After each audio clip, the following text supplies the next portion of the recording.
info loker buat gantiin Diogo Dalot di Manchester United karena dia tolong ya Allah tolong.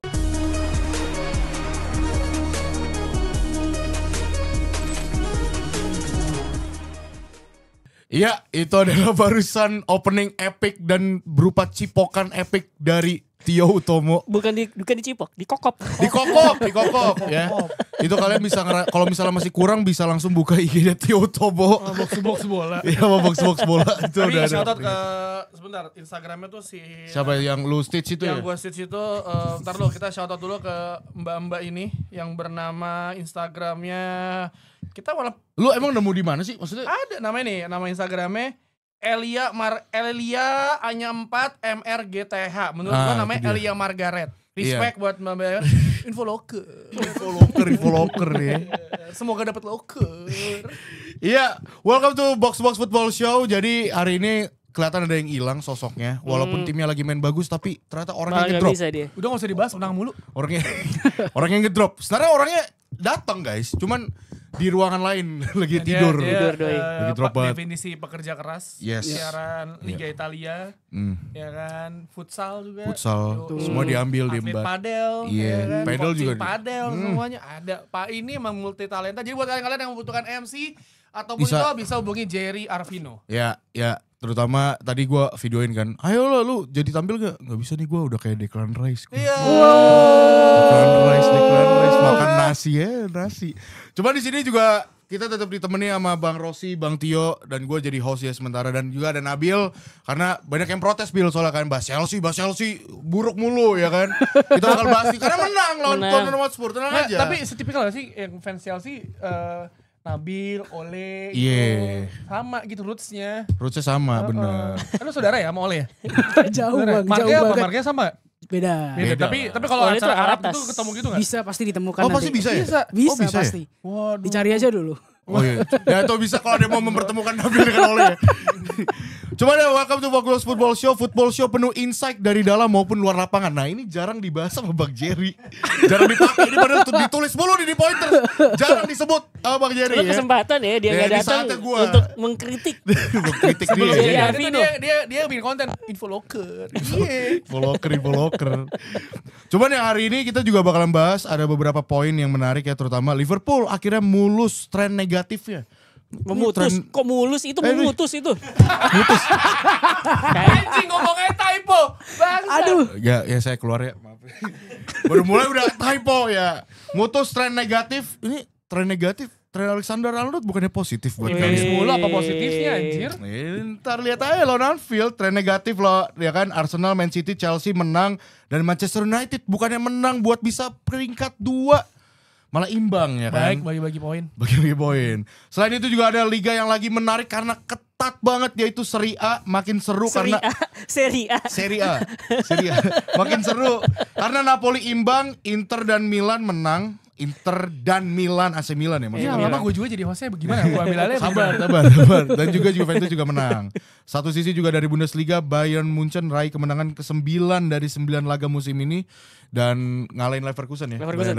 Dan Bayern itu kemenangan 15 mengalahkan rekornya AC Milan. Oh, Dengan satu iya, musim iya. udah 15 kali kemenangan. Beruntun. Di semua kompetisi. Ini baru pertama kalinya berarti ya? Nggak, setelah AC Milan gue gak tau yang kedua atau keberapa, tapi dia akhirnya ngalahin rekornya AC Milan. Yang 15 kali Oke. kemenangan beruntun. Oke, tapi kita dari nanti kita bakalan bahas ya soal seputar Bundesliga, tapi kita bahas dulu ke Premier League. Setelah menelan 4 kekalahan beruntun di Premier League nih. Oh ada? Ada. Bukan Manchester United loh. Gue juga gak kepikir MU, ternyata bukan. Liverpool akhirnya menang lagi dan kemenangan meyakinkan. Ya, gua nggak tahu apakah ini meyakinkan atau enggak 2-0 karena ya gol Mohamed Salah dan gol Gravenberch juga itu deflection ya. Mohamed Salah juga golnya kesalahan dari Emi Martinez.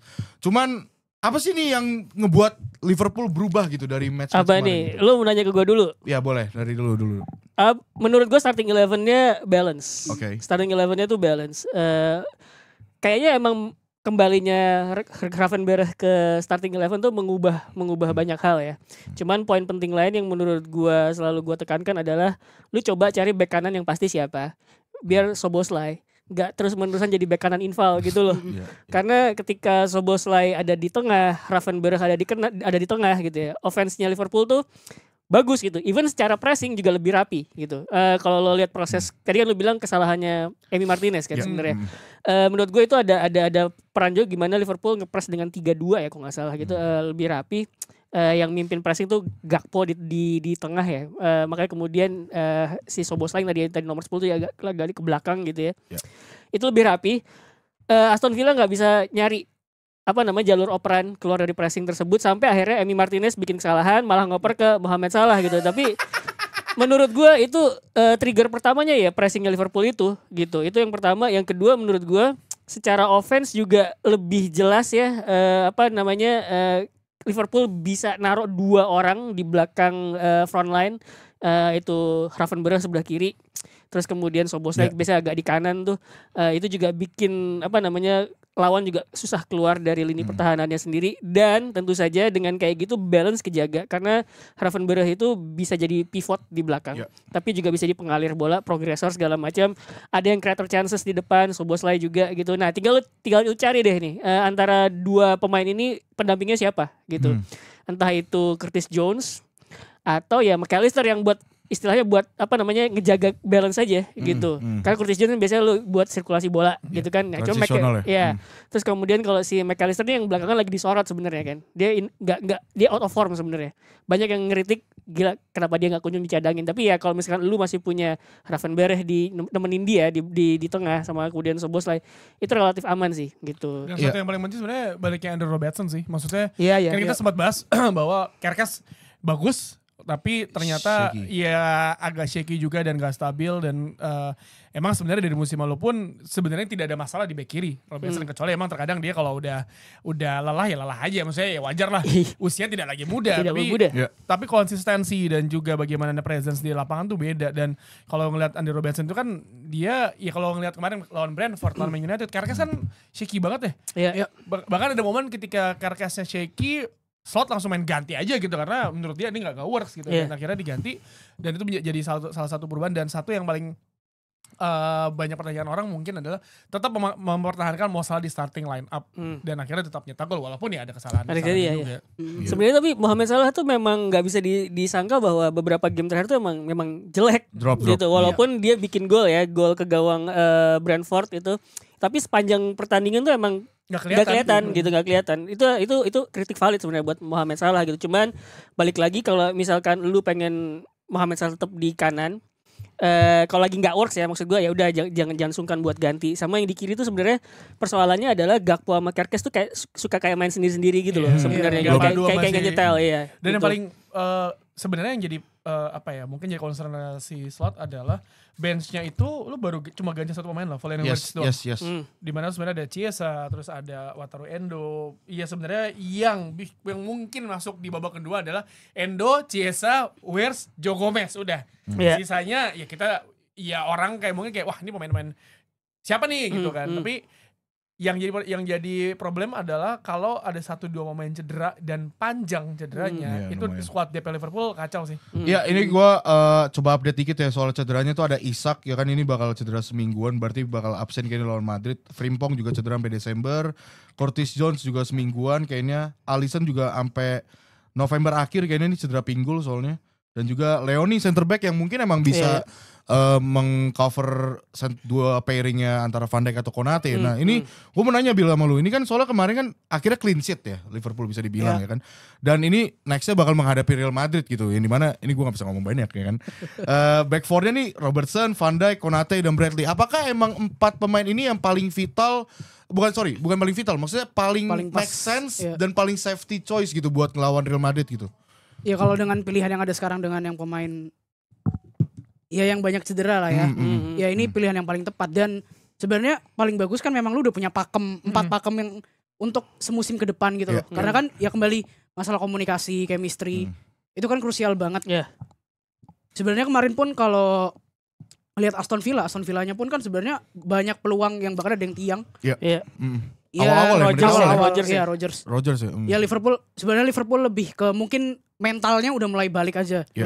Karena kalau secara permainan sebenarnya 2 gol itu kan ada kesalahannya Villa di mana ya cara build up-nya mereka yang bunuh diri itu yang bikin mereka kebobolan. Gimana kalau Bang Rossi soal defensive four-nya Liverpool nih, back four-nya ini gitu. buat Sebenarnya sih tergantung yang dihadapi siapa. Kalau misalkan menghadapi Madrid ya mungkin back four kemarin pas lagi lawan Aston Villa itu layak dikedepankan ya. Karena kan satu Conor Bradley jelas mungkin dia tidak terlalu bagus secara offense gitu ya. Jadi defensif bagus ya. Tapi ya udah dipakai buat defense aja gitu. Terus kemudian di kiri Andrew Robertson musim kemarin sebenarnya itu salah satu alasan kenapa Liverpool beli back kiri kan karena ketika dia menghadapi lawan yang agresif dia agak keteteran tuh. Kadang-kadang diganti sama Tsimikas gitu. Persoalannya sekarang beli Kerkes ternyata Kerkes juga tidak lebih baik gitu ya. Jadi memang mau nggak mau ya Robertson gitu. Jadi lebih ke arah mau nggak mau gitu. Ini yang lebih balance nih keempat pemain ini. Pas lagi di Carabao masang Joe Gomez, itu Joe Gomez 2 gol awalnya si Crystal Palace dia yang digoreng gitu loh. Iya. Jadi agak nggak jadi pilihan utama juga si Joe Gomez gitu. Jadi gue pikir di antara ketersediaan ya udah mau nggak mau itu gitu. Iya maksudnya dan masalah ini problemnya adalah 2 wingback ini tuh 2 wingback barunya yang setara dicadangin ya. Fullback ya itu adalah Frimpong dan juga Kerkes gitu yang dimana memang di musim ini banyak yang mempermasalahkan fullback Liverpool gitu loh. Jadi dan ya maksudnya belum nemu balance ya di antara tadi lu bilang soal Gakpo-nya dengan si Kerkes ya kan belum ada chemistry-nya. Nah, tapi kalau ngomongin soal pembelian juga, ini kan Frimpong, Kerkes, ada Florian Wirtz. Tapi kemarin itu cadangan dia cadangan dan gantiin Ekitike ya. Dan yang jadi mainin perannya si Florian Wirtz itu adalah Szoboszlai. Apakah ini kedepannya bakal terus mendingan seperti ini atau gimana nih? Maksudnya Florian Wirtz masih punya harapan gak nih gitu? Masih. Tapi menurut gue selama Liverpool butuh result, Szoboszlai kan lagi shaky nih. Szoboszlai dikedepanin. Maksud gue itu kan ada ini ya, ada 1 gol dari Liverpool yang dianulir tuh gue lupa. Ekitike. Offside ya kalau nggak salah. Itu kan sebenarnya itu terjadi di proses gol yang dianulir itu gue ngeliat si Szoboszlai itu awareness-nya bagus gitu loh. Begitu dia dapat bola, dia nggak bawa ada kesempatan nih langsung gua crossing aja ke dalam walaupun terus offside ya gitu. Cuman dia ngeliat ada kesempatan untuk kirim bola langsung. Jadi momentum untuk nyerang ketika intensity lagi tinggi gitu. Dia bisa lihat itu. Termasuk juga yang golnya ke gawang Brentford, salah gawang Brentford itu kan dia ngeliat ngepress, dia ada peluang, dia press, bola langsung dikirim ke kotak penalti, salah golin gitu. Jadi Szoboszlai itu punya klik ketika ngeliat ini ada peluang langsung kita selesain aja gitu. Nah, hal kayak gitu mungkin belum ada di Wirtz ya karena ya bisa jadi perubahan liga kan ya, adaptasi kompetisi itu benar itu menurut gua sangat-sangat masuk akal gitu. Makanya kemudian ketika dia main di lawan Eintracht Frankfurt di UCL 2 minggu lalu itu dia lebih baik. Karena mungkin terbiasa juga. Iya, K1 terbiasa mungkin kultur cara main Eropa gitu jadi dia lebih kena lah. Jadi ada kemungkinan kalau misalkan nanti Wirtz main bagus pas lagi lawan Real Madrid gue gak bakal heran gitu. Tapi kalau buat Premier League mungkin sekarang ya Szoboszlai aja dikedepanin. Ya setuju sih, maksudnya ya mendingan kalau misalnya mungkin formnya masih belum kayak form waktu di Leverkusen yang gak ada salahnya buat jadi pemain substitusi juga. Apalagi kan kalau pemain substitusi itu kan terkadang bisa dapat arahan lebih baik dari pelatih juga kan. Maksudnya ini lu gak usah terlalu banyak job desk kayak lu pemain yang starting tapi udah tahu nih harus ngapain gitu. Dan terkadang makanya kan Florian Wirtz juga datang dari bench juga kadang ngasih impact yang bagus juga terkadang gitu. Nah, ngomongin soal result, ini ada hasil yang cukup bagus dari derby London ya, yaitu adalah Chelsea menang 1-0 atas Spurs dan akhirnya finally pemain FPL gue golin. Tapi Pedro tuh udah 3 ya. Baru 3 ternyata. Gue pikir udah banyak. Ada kartu merah? Gak ada. Harusnya ada, Bang. Harusnya ada. Enggak, ini jujur kemarin gue pas nonton itu Kukurea, Enzo, itu berusaha ribut sama si Van de Ven sama si Romero, tapi kayak yang paling kelihatan tuh Kukurea sih. Itu yang kata dia ribut yang sama Jet Spence ya. Depan muka kan, tapi Kukurea cuman kayak gini doang. Karena dia tahu udah banyak merah nih, kayaknya gue gak mau ribut gitu. Dan akhirnya menurut gue itu nunjukin kemarin Chelsea tuh gue gak tahu bisa dibilang dark arts atau apa, tapi secara mentalitas mereka nunjukin ke Spurs gitu. Kalau misalnya mereka nggak mau kepancing, mereka yang mancing Spurs. Karena Spurs tuh kemarin benar-benar frustasi banget, mainnya jelek banget. Gue akuin, terutama kalau gue pribadi, gue ngerasa kehilangan Bergvall tuh jelas menurut gue ya. Ini menurut gue, menurut gue jelas ngebikin pressingnya Spurs tuh malah berantakan banget. Karena Bergvall kenapa ya? Cedera? Nggak, jadi tuh dia kegebok palanya. Kegebok bola, palanya pusing. sempat mau lanjut tapi enggak ngambil risikonya nggak bolehin. Staff medis bilang nggak bolehin, akhirnya dia disuruh ke bench diganti sama Xavi Simons. Si bagus. Nah, untuk hal defense pressing menurut gua mungkin tadinya tuh mau diduetin Bergval sama Sar, sama si Thomas Frank tuh mau duetin itu buat ngepress tadi center backnya Chelsea ataupun ya double pivot Chelsea tadi yang gue bilang. Tapi ya Xavi Simons masuk kelihatan banget pairing pressing yang ngaco, pairing midfieldernya juga itu benar-benar si Palingnya, Bentancur itu bahkan ada Bentancur menurut gua merah ya. Bentancur menurut gua merah loh itu dia nginjek siapa ya gue lupa. Nginjek Enzo kalau ya kalau nggak salah, nginjek Enzo deh kalau nggak salah, itu harusnya menurut gua sih merah tapi gua nggak tahu kenapa itu udah cek VAR juga ya setahu gua. Ya hanya mendengarkan doang kan. Iya mendengarkan doang dan itu kuning. Dan Chelsea benar-benar mainnya bagus banget, pressing sana sini terutama Caicedo gila sih itu. Caicedo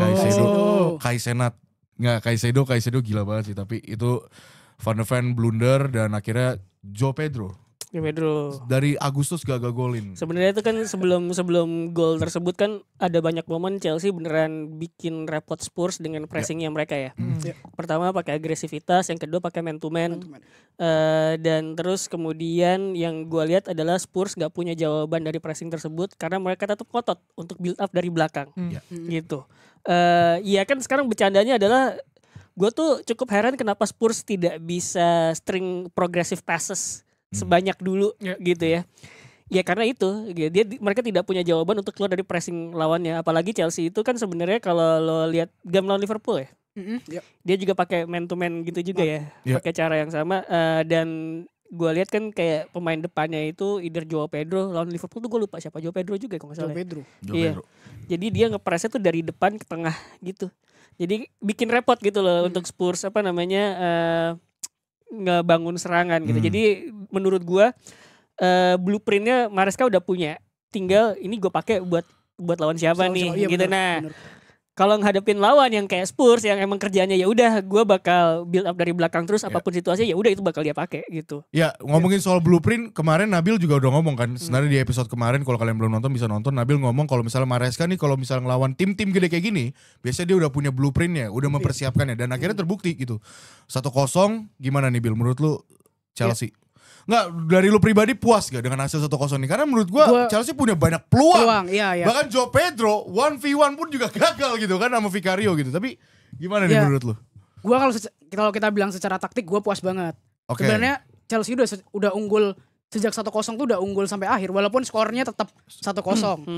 Ya gua nggak bisa mungkiri bahwa João Pedro banyak peluang tapi nggak bisa finishing. Karena dia memang sebenarnya kan lebih ke nomor 10 dibanding nomor 9. Ya gak bisa berharap banyak lah terhadap finishingnya dia. Tapi kalau secara taktik yang tadi dibahas Bang Rossi yang pressing, gue senengnya adalah Maresca tuh langsung ngeksploitasi si Pedro sama Danso kemarin.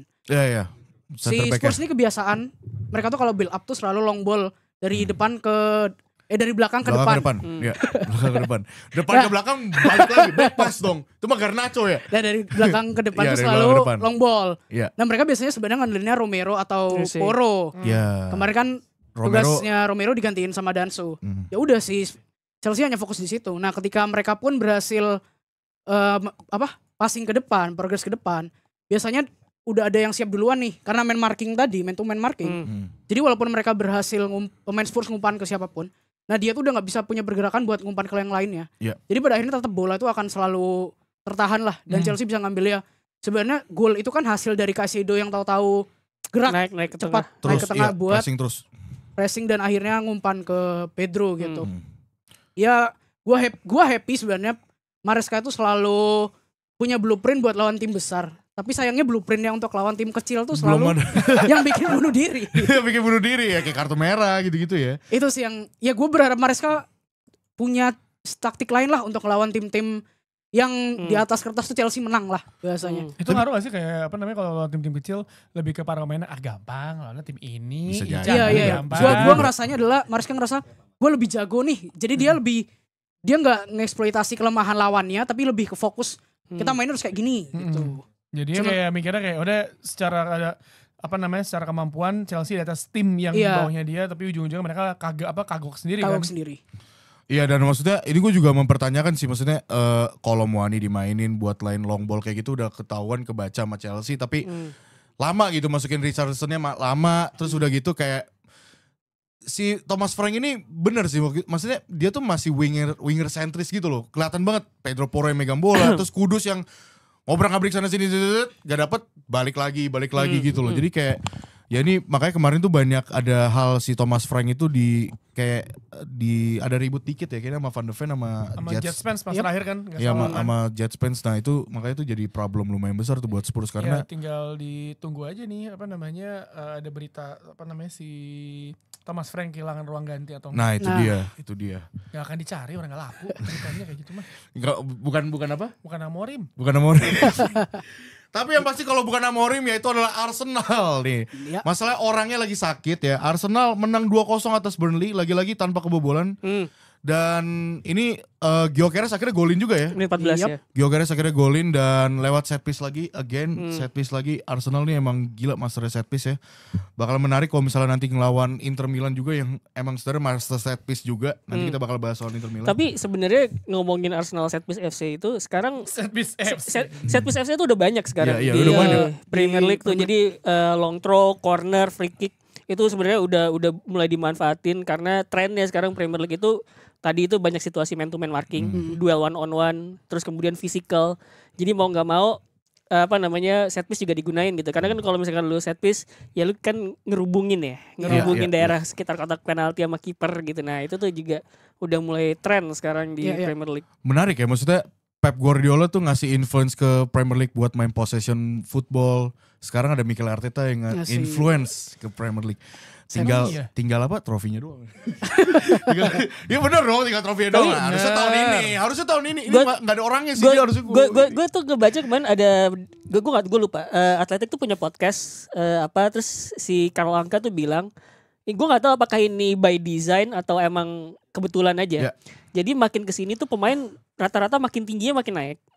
Terus kemudian adu dua fisiknya juga makin naik. Jadi mau gak mau menggunakan set piece itu sesuatu yang wajar. Terus main lebih direct, main lebih physical, man to man. Itu jadi kejadian dengan sendirinya gitu loh. Menurut gue apakah itu influence Arteta atau enggak? Ya bisa jadi ya mungkin, atau bisa jadi Arteta udah ngebaca duluan gitu. Ini arahnya udah mulai kesini nih gitu. Jadi itu yang dia lakukan. Dan sekarang lo lihat juga ya makin sering. Even Man United tuh kemarin 2 gol Forest tuh set piece semua loh. Gitu. Iya, nanti kita juga bakalan bahas ya. Dan juga Arsenal juga lagi-lagi clean sheet. Gila.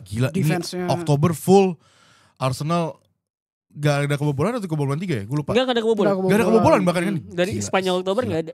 Ya makanya ada yang bilang defense wins you title kan. Mungkin itu salah satu alasan Arteta menggunakan cara tersebut karena ya benar kata Bang Jerry juga. Bang Jerry pernah bilang ya lu jangan harap bakalan ada main cantik di Arsenal karena mungkin sekarang misinya udah beda yaitu wins the title gitu. Jadi ya kita lihat nanti ya. Mungkin banter-banter kecil sama Bang Jerry bakalan di next episode karena dia lagi drop. Ya intinya jangan sampai cedera ya pemainnya tuh.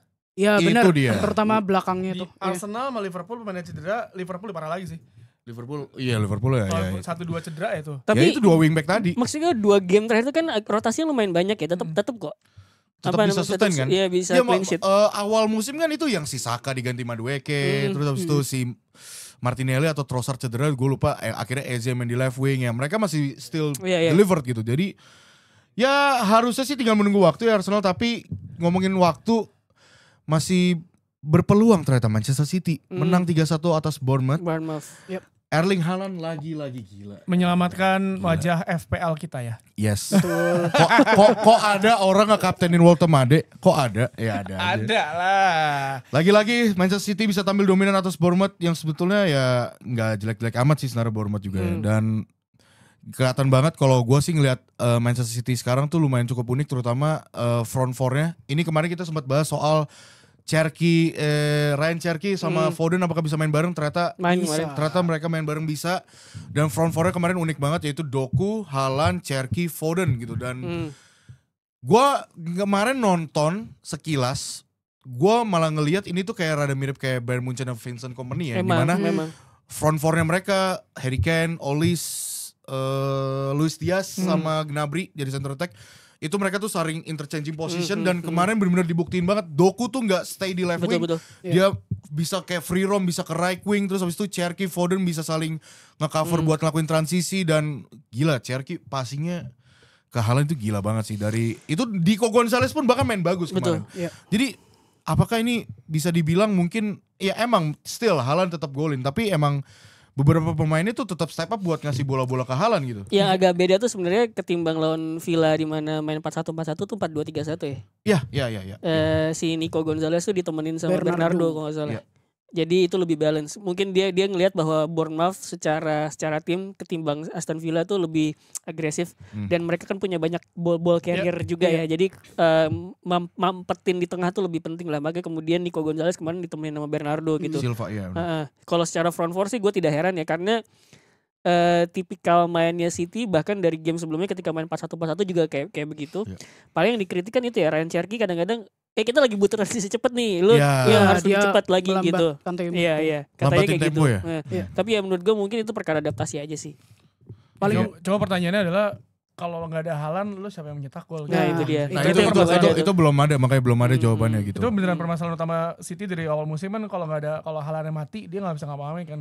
Terlihat dari beberapa pertandingan lah banyak lah. Misalkan Haalandnya dikunci, second line-nya itu juga nggak bisa nyetak gol. Gitu. Lu nggak ada Kevin De Bruyne lagi, lu nggak ada Gundogan. Lu sebenarnya walaupun sebenarnya lu punya kayak Cherky, Tijani Reinders ataupun Bernardo Silva, tapi entah kenapa selalu Haaland ini sebenarnya jadi permasalahan. Jadi ketika lawan tim-tim yang udah tahu cara matiin mereka adalah ya lu matiin Haaland aja, lu stop supply ke Haaland, lu pasti bingung. Kecuali emang pemain belakang lawannya tuh nggak bisa ngentiin pergerakannya Doku tuh kalau dikasih one on one buset dah.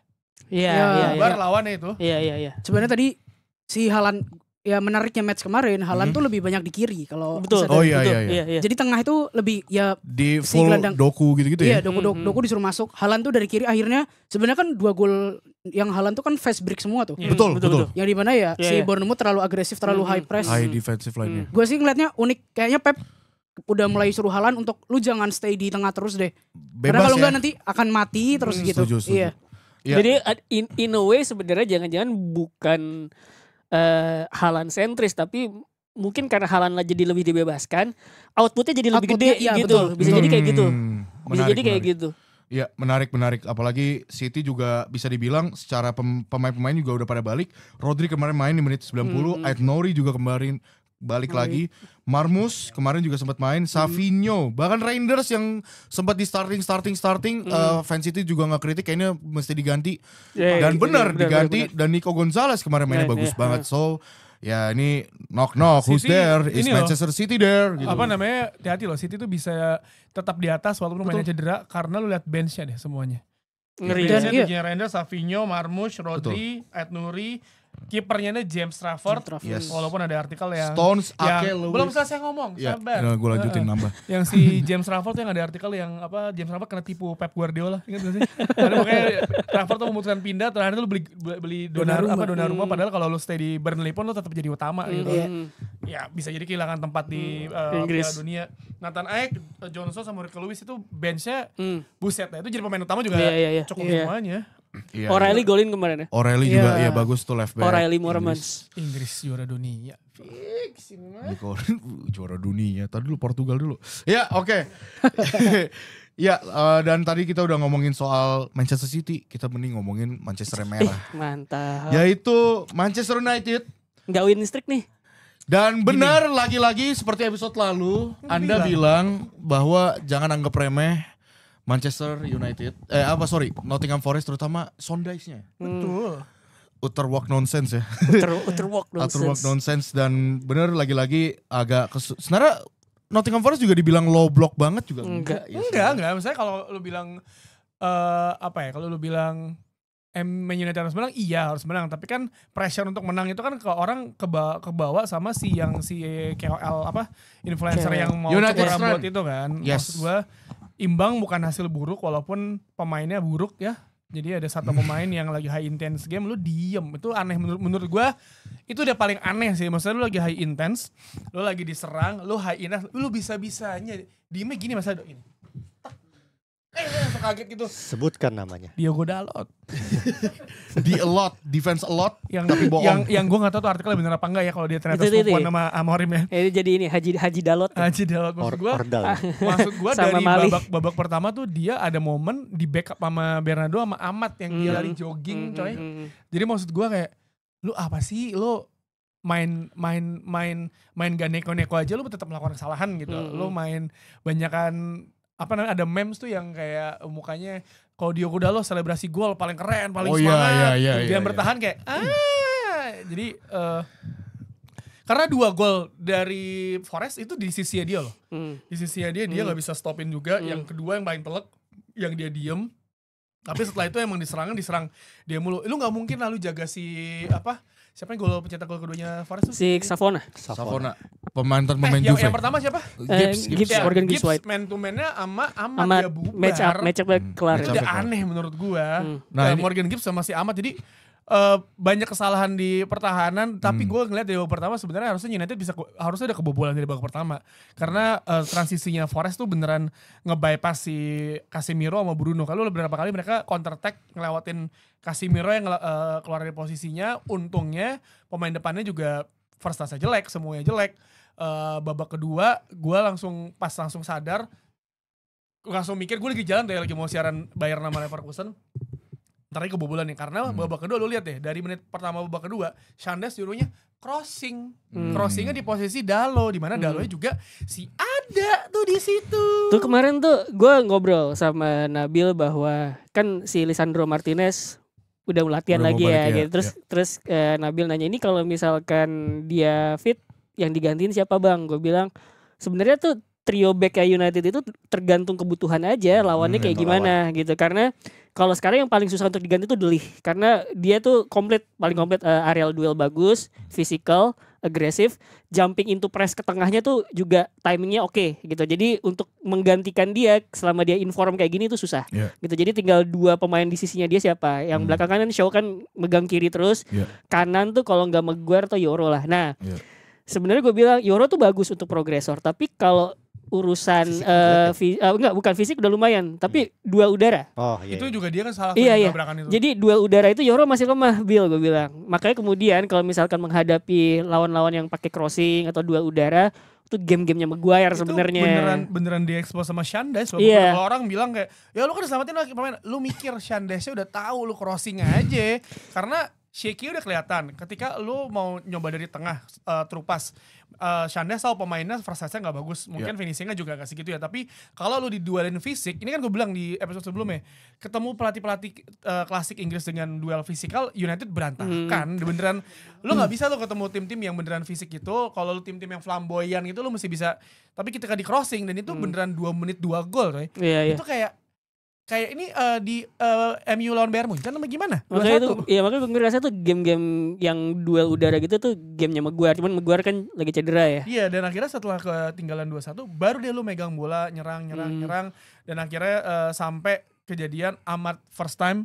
Gue malah berpikir nih Amat di expose terus karena mismatch terus. Untuk nyetak gol sampai yang terakhir yang dia first time yang di halau sama Murilo, itu gue nahan. Iya. Tapi itu menarik. 2 gol corner itu jadi kan banyak yang bilang sebenarnya Amorim itu udah mulai adaptasi ya, walaupun masih pakai 3-4-3, tapi apa yang terjadi di dalam sistem 3-4-3 itu udah banyak berubah. Terutama main transisi lebih cepat, lebih direct. Dan gue tadi bilang Mateo, itu kalau misalnya tengahnya punya pemain kayak Wharton atau si Elliot Anderson gitu ya. Itu sebenarnya jadi itu sistem gitu. Cuman emang adaptasi mau nggak mau dengan yang ada sekarang dia adaptasi lebih direct, transitional base, sama salah satu tweaknya itu di corner. Jadi sekarang cornernya Man United itu in swing, alih-alih out swing. Jadi bola kanan ke kiri, bola kiri ke kanan gitu kan. Makanya kemudian kalau yang corner sebelah kiri Bruno yang ngambil, yang sebelah kanan tuh yang kidal tuh, either Mbumo atau Amat. Nah gitu. Jadi musim lalu kan biasanya tuh masih kanan dua-duanya tuh. Kalau nggak Bruno atau Eriksen biasanya gitu. Nah sekarang dengan kayak gitu lebih banyak body di tengah. Kayak dia tau lah, udah banyak yang bisa nyambut bola, ada De Ligt, ada Maguire kadang-kadang gitu ya, yang kejadian Casemiro. Dan ketika bola outbound keluar jadi ada yang bisa nyambar gitu kayak Amat golnya gitu ya. Jadi itu salah satu tweak. Dan makanya tadi gue bilang tren set piece itu bukan Arsenal doang sekarang. Ya Man United juga kayak gitu. In swing corner kan Arsenal juga in swing ya. Iya juga. Dia in swing juga gitu ya. Jadi emang bener-bener banyak dipraktekin oleh tim-tim lain selain Arsenal sama sekarang. Yang kemarin sama throw in ya. Yang mesti lu lihat disorot juga adalah Verstappen Sesko. Iya. Itu ada Cunha sama marah-marah yang si Luke Shaw maju. Maksudnya Iya banyak yang mesti dibenerin lah. Maksudnya Man United tuh para pemainnya sampai sekarang tuh ya, intensinya masih kalau misalkan udah menang berturut-turut kayak mikir gampang nih gue enggak, nyet lo masih tolol, boleh nggak, jangan kayak tapi ya gitu good thingnya itu maksudnya dulu tuh mentalnya kolaps tuh biasanya. Kalau kebobolan 2 cepet itu kan kolaps, tapi ini enggak. Amorim kan bilang kalau misalnya kalau ini kejadian di musim lalu pasti udah drop ya kan, mental pemain pasti drop, apalagi kalau misalnya kebobolan 2 gol dalam waktu. Itu 2 gol berdekatan kan waktu 2 menit. 2 menit. Gue mau nabrak mobil anjing, gue sambil nyetir. Lu aneh-aneh lu, jangan kayak gitu lah. Kan gue taruh dashboard, gue nyetir, gue cuma dengerin suara kan. Set, kan komentator kalau lagi play what naik dong. Oh, santai bang, santai. Kayak elah. Jangan ya.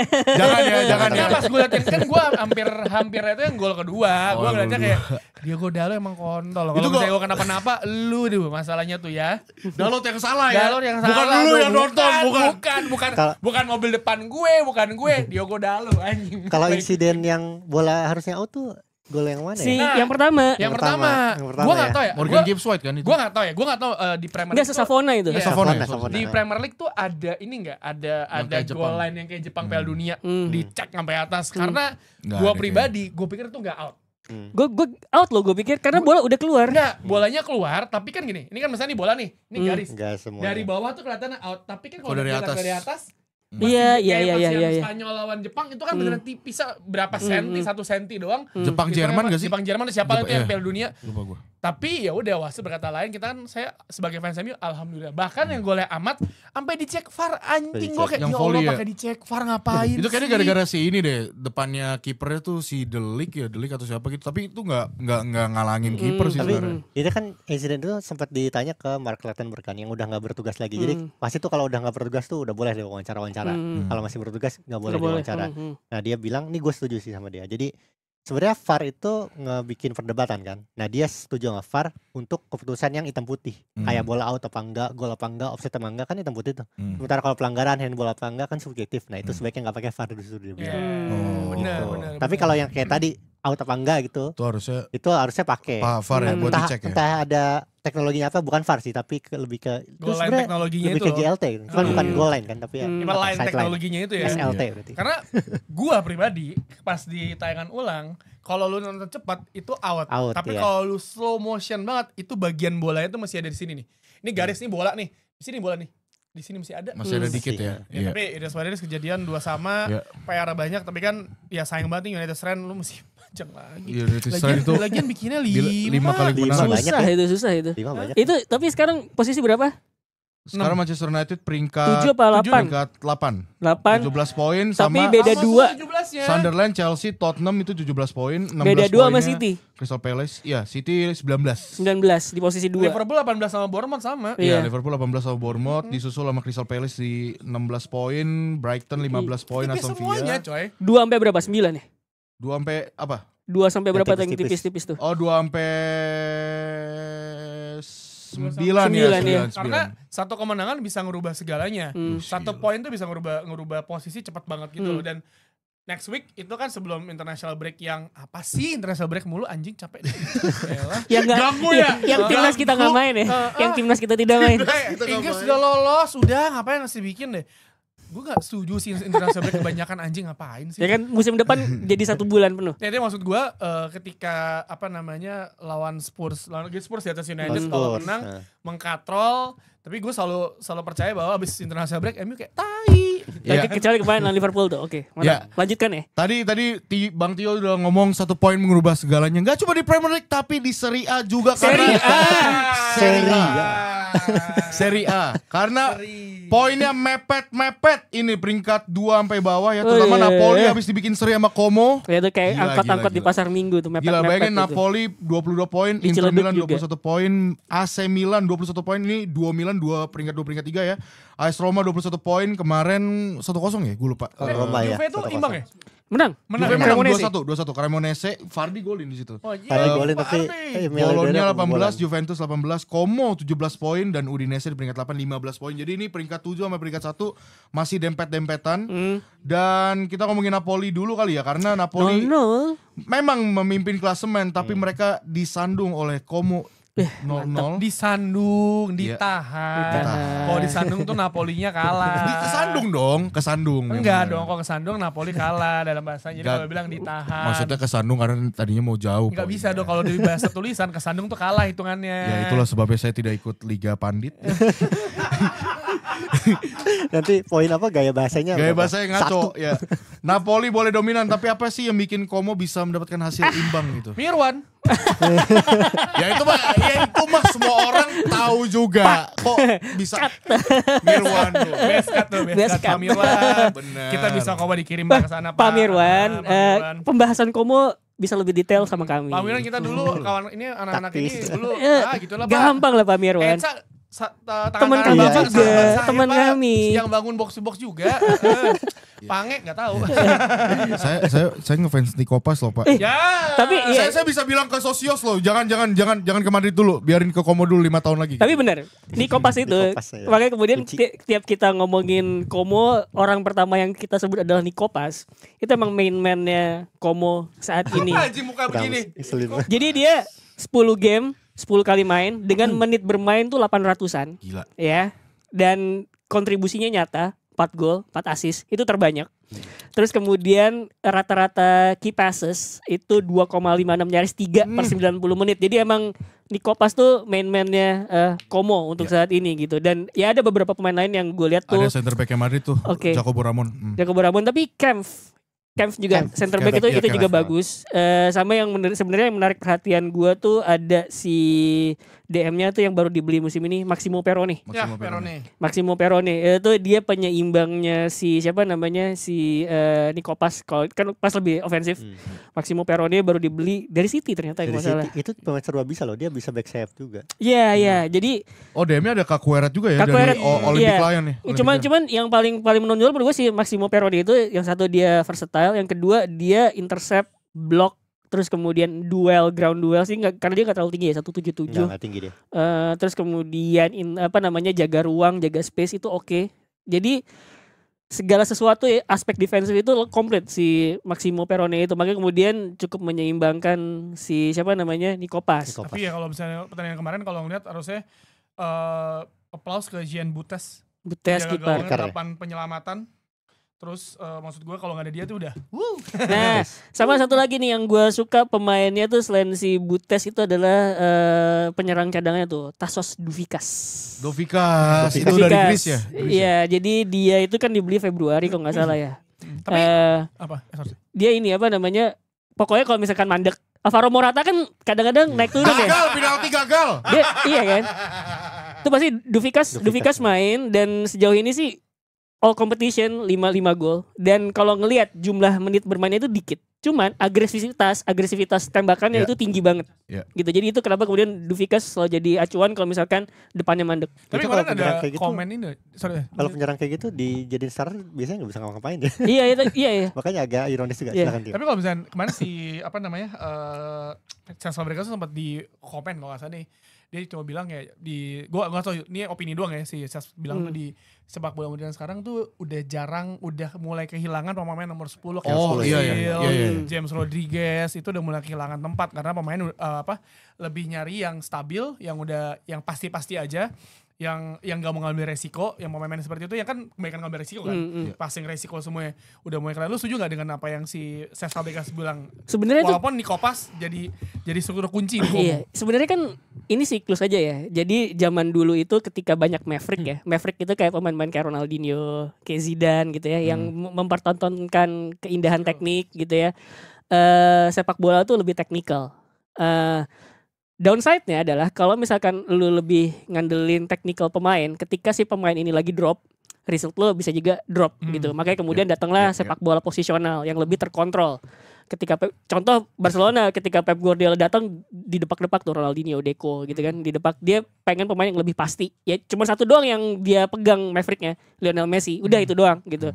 Sisanya yang lebih terkontrol pemainnya, dikelilingin pemain-pemain yang bisa kontrol supaya hasil akhir dengan sistem yang ajak, yang saklek, hasil akhirnya tuh lebih pasti juga gitu. Jadi nggak ada tuh misalkan ini lagi drop, hasil kita juga drop, enggak. Sistem bisa menyelamatkan itu gitu. Nah begitu kemudian semuanya ke arah sistem yang lebih terkontrol, lama-lama deadlock juga gini, ya kan? Karena semua orang posisional, semua tim posisional segala macam deadlock. Butuh apa lagi? Butuh Maverick lagi. Pemain-pemain yang bisa mengubah keadaan gitu. Jadi makanya kemudian muncullah sistem yang terkontrol tapi di dalamnya ada pemain-pemain yang bisa mengubah keadaan gitu. Nah, mungkin Cesc Fabregas ngalamin itu di Serie A sekarang. Dia sendiri adalah pemain nomor 10. Iya. Dan dia ngalamin itu di Serie A yang sekarang ya mungkin enggak se-chaotic Premier League ya, lebih terkontrol. Dia ngomongnya gitu. Karena Premier League sekarang mulai banyak tim-tim yang lebih direct, ngandelin individual itu ada gitu. Jadi trennya Premier League sama Serie A ini jadi beda gitu menurut gue. Apakah itu jadi ngebuat pemain-pemain yang gak works di Premier League pindah ke Serie A lebih works? Iya dan tidak sih sebenarnya. Evan Ferguson ya masih pasang-pasang surut gitu istilahnya ya. Chris Smalling ya kan gue gak tahu kalau sekarang ya. Kalau nggak sekarang ya. Bisa ya bisa enggak. Menurut gue sih kalau pemain nomor 10 tuh role-nya emang mungkin udah nggak seperti dulu. Cuman idenya itu masih ada. Makanya itu tuh masih bisa hadir sekali 2 kali. Dan itu kalau hadir terus nanti bergeser lagi. Jadinya bakalan lebih teknikal lagi. Taktisnya mungkin nanti dilepas. Lagi gitu ya. Gitu terus. Lu lihat Pep Guardiola deh. Even Pep Guardiola yang ya sekarang lebih iya dia lebih direct gitu. Bisa mengandalkan individu gitu loh di Premier League karena dia tahu anjing Premier League udah mulai berubah nih trennya. Dia condong ke situ juga akhirnya gitu. Lu rindu gak sih kalau gue pribadi gue rindu pemain kayak Zidane. Apa namanya? Ada. Ozil terus ada juga siapa? Di Madrid. Mas Antuono. Arda Güler. Jude Bellingham sama Arda Güler. Enggak, ini yang beneran skill 360, muter-muter, megang bola, stylish, flamboyan. Enggak, Jude Bellingham enggak flamboyan itu. Flamboyan football sekarang siapa? Ada enggak misalnya yang kayak yang flamboyan. Yang kayak Zidane gitu. Terakhir gue liat Isco. Isco disco. Iya mungkin ya. Tapi dia gak seindah Zidane, dia flare-nya ada, tapi gak seindah Zidane. Dulu mungkin Zidane perbandingan adalah Andrea Pirlo. Pirlo kan ya setipe, tapi Pirlo mempertontonkan umpannya yang skala kayak Paul Scholes sama kayak gitu. Yang kayak Zidane sekarang nyaris gak ada. Kemarin tuh ada yang menarik gini, jadi ada yang ngelempar mungkin pertanyaannya agak goblok juga sih. Zidane kalau main di Premier League zaman 90 gak bakal works, menurut gue bakal works. Lu pernah dengar gak sih ceritanya si Roy Keane ngobrol ke Micah Richards? Bilang, si Micah Richards nanya kan, Keane ini pemain paling berat yang pernah lo hadapin siapa? Dia bilang Zidane. Wah itu susah banget gitu. Yang orang gak tahu, dia tahu. Jadi si Keane bilang orang taunya cuma Zidane main indah. Tapi lu datang ya 1 lawan 1 sama Zidane, itu orang tinggi gede kata Roy Keane gitu. Dan effortless. Dan effortless. Dia bisa fisikal, bisa main indah gitu. Bisa works di Premier League? Menurut gue bisa works. Bisa. Gitu. Eric Cantona main indah loh. Iya. Cantona itu salah satu striker stylish yang bisa jadi playmaker juga dan works. Dia adaptasi lah. Thierry Henry, menurut gue dia indah. Dia Berbatov menurut gue indah. Betul. Berbatov banyak orang bisa jadi playmaker, tapi kan ya udahlah ya. Thierry Henry menurut gue tuh indah. Lo ketika dia dribble bola, dia placing bola, kayak street baller lah lo ngeliatnya. Kayak street baller zaman dulu. Yang sekarang gue ngeliatnya karena terkungkung sama sistem.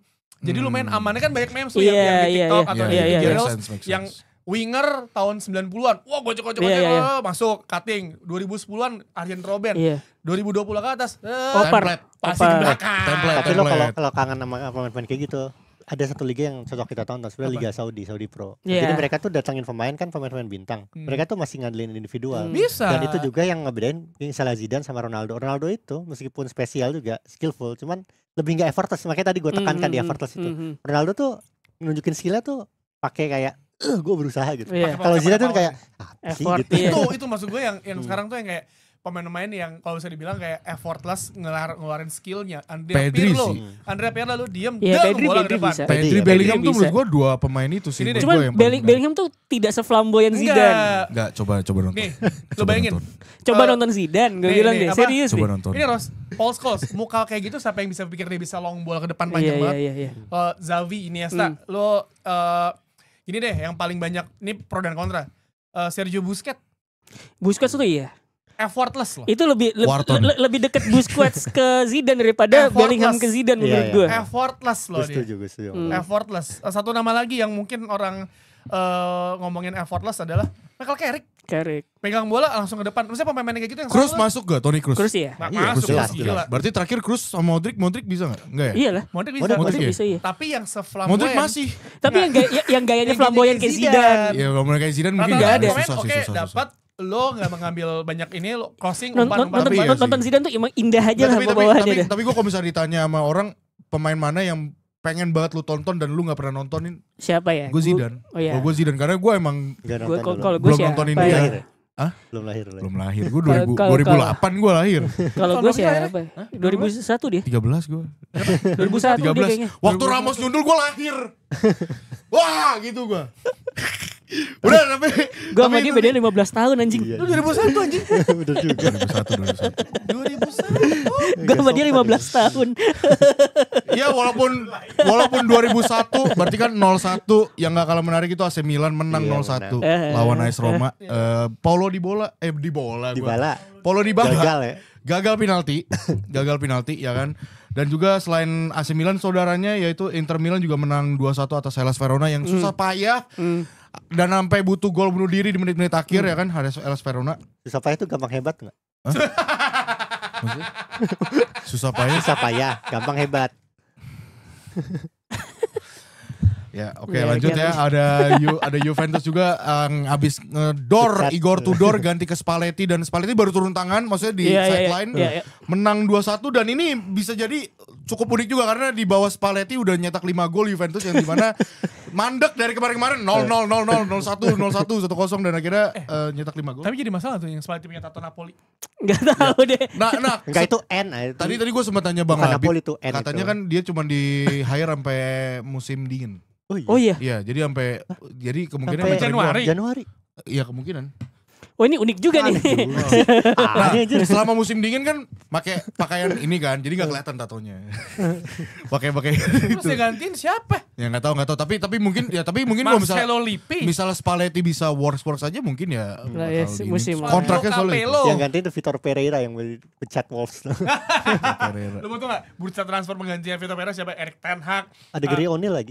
Ada Michael Carrick nih apa? Ya, ada Carrick banget. Ya walaupun tadi Juventus menang 2-1 sedih juga karena Bang Audero kebobolan 2 dan juga Jamie Vardy golin di situ. No party. Nah, selain Serie A juga kita harus bahas Serie A. Ada Bayern Munchen menang 3-0 atas Bayer Leverkusen. FC Bayern. Bikin mereka 9 laga beruntun dan unggul 5 poin atas RB Leipzig yang ada di posisi kedua. Jadi apakah sudah saatnya kita bilang Belum. Karena Anda yang menonton bagaimana? Kenapa Anda begitu pede? Tapi emang jago banget sih. Itu ya pas lawan Leverkusen nggak ada Harry Kane, Luis Diaz sama Olise. Iya, benar. Strikernya tuh Nico Jackson, Lennart Kal kanan. Terus pemain muda itu Serge Gnabry. Tapi kalau lu ngelihat Lini di depannya jago banget. Iya, tapi lu mesti lihat Tom Bischoff sama Lennart Leimer. Dua orang itu yang bikin umpan. Satu gol lagi kan si Bade itu kan bunuh diri. Tapi lu mesti tahu juga yang jadi yang menurut gua kunci utama. Dan kalau melawan Leverkusen dan karena mereka midweek nanti lawan PSG harus ada rotasi, tapi mereka tetap menggunakan Leon Goretzka sama Joshua Kimmich. Kimmich ratingnya tinggi banget. Kimmich completion pass-nya complete pass-nya itu 96%. Dari 96 dia sukses 90. Iya. Yes. Tapi gue akhirnya menyadari apa yang bikin Bayern susah dihadapin tuh adalah ada kecenderungan di mana mereka tuh emang kayak kita ngarahin serangan ke kanan dulu ya. Nanti baru tengah baru kiri. Jadi kayak beneran diatur gitu. Jadi gue ngelihat kecenderungan timnya Vincent Kompany ini adalah overload satu sisi dulu. Working di sisi itu sampai bolanya atau ruang kebuka baru pindah ke tengah atau ke kiri. Gitu. Itu sering banget. Jadi kayak misalkan bola nih masih di belakang, tiba-tiba pemainnya gerak ke kanan semua. Kanan, penuh tuh kanan, pemain Leverkusen ke area situ juga, bola diarahin ke situ. Itu yang terus kemudian tik-tak. Iya. Gnabry. Lo di kanan penuh, Tom Bischoff cuma ngeliat Gnabry lari, di crossing, bolanya beneran belok gini. Salah satu faktor juga Gerald Kwanse goblok. Jadi emang kayak ketika bola lagi di belakang, pemain depannya tuh langsung oke, kita kanan dulu atau kiri dulu. Nah itu tuh baru kemudian arah serangannya di sana, overload situ, tengah, kiri. Nah itu kenapa menurut gue kemudian Lennart kan biasanya kan di tengah ya, kemudian di kanan. Itu kenapa kemudian dia bisa main di kanan itu karena dia tidak main sebagai winger gitu. Kalau biasanya kan yang kayak tadi gue bilang bener. Kalau misalkan lu main di kanan jadi winger tuh ngebiarin dia one on one gocek-gocek gak bisa. Tapi jadi makanya kemudian dia di kanan. Ketika bola diarahin ke kanan, semua pemain ke kanan. Nah dia tuh banyak opsi buat kerjasama gitu loh, atau gerak gitu. Jadi works. Iya kayak gue liat waktu lawan Chelsea di UEFA Champions League sih waktu itu. Nah lu mesti tahu juga babak kedua masuk tuh Harry Kane, Luis Diaz, Olise semuanya. gue baru sadar anjing striker serem banget. Ini kalau tiga yang tadi udah di Nico Jackson, Kyle sama si Serge Gnabry, babak kedua masuk Luis Diaz, Harry Kane sama si Olise. Masih ada Sasha Bohe. Iya. Gila masih ada aja tuh. Udah kali. Iya, tapi ini Munchen gila, ini solid banget as a team dan Lennart Kyle itu bisa loh ketika lagi nyerang nahan bola dulu sampai nunggu teman-temannya naik baru ngoper. Jadi tahu gitu temponya 17 dia. Tapi itu kuncinya menurut gua. Striker lo bisa bagus banget, tapi kemarin yang paling kunci adalah Nico Jackson. Bukan. Oh, gua kira. Joshua Kimmich sama Leon Goretzka lu jangan diganti. Solid ya. Iya. Harry Kane itu sampai ke belakang. Depan kotak penalti, Harry Maguire lagi. Biasa jadi striker di MU sih. Harry Kane kelihatan kemarin sampai ke belakang jemput bola, tapi dua pemain itu kunci banget, coy. Kacau. Goretzka sama Joshua Kimmich. Backbone Bayern Munchen saat ini ya. Tapi yang Karl itu 17 tahun, gue berharap tingginya nambah sih. Iya, pendek banget. Iya, pendek banget. Ya kayak Philip Lam aja dari tengah kan bisa kan tuh dia. Tapi gue seneng sih ngeliat dia si Karl main itu beneran kayak tahu kapan transisi cepat, kapan harus diem dulu nunggu baru oper gitu. Ada dia. Gue baru tahu dia kayaknya 3 minggu lalu. Iya, 3 minggu lalu sama. Yang dia gol in debut itu. Sebelumnya gue nggak tahu ada pemain Bayern Munchen yang jago namanya Karl. Kalau Tom Bischoff udah lumayan. Dari awal kan banyak yang suruh dia main. Dan kemarin kebukti umpannya buset. Tapi emang kemarin Leverkusen babak pertama hancur sih. Lihat tengahnya tuh goblok. Hancur gak bisa. Lu bayangin dia tangannya tuh ada 5 orang coy. Gak bisa ngelawan dengan Goretzka sama Joshua Kimmich udah aneh. 3-0 tapi babak keduanya bisa ngelawan, sayangnya di depannya juga gak bisa ngapa-ngapain. Iya. Susah.